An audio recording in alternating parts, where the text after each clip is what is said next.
play board games or card games around a table with friends. And you have all these interesting social dynamics like trust and betrayal and deception and all these things, the way the players are interacting and outthinking one another. And you don't really get that in online video games. So how can we capture that? That led us to Werewolves Within, where you're villagers around a table and you're trying to figure out who the werewolves are, and you're sitting there. It's like playing a card game, but in a way that was never possible before VR. Werewolves Within is set in the village of Galveston, and Galveston has a bit of a problem. It is infested with werewolves.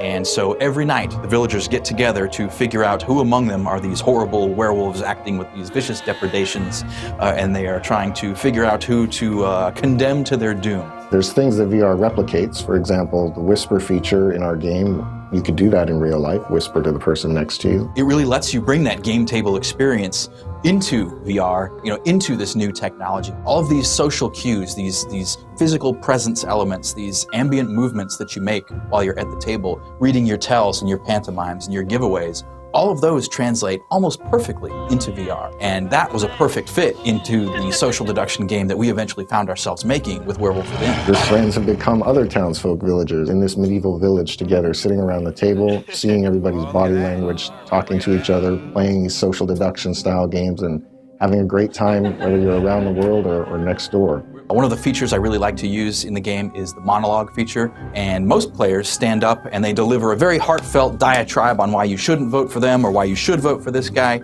Usually I like to use it just to shut everyone up, and I'll cross my arms, standing up silently, and just shake my head in disapproval. At Red Storm, there's a long multiplayer history here. We've done a lot of different types of multiplayer games, and what VR brings to us now, a new way to let players interact with each other. So Werewolves Within is this social around the table experience that's very discussion and personality based. But we're working on things that give other types of player interaction in VR, and we have a lot of exciting ideas and expect a lot of great things to come out of here in the next few years.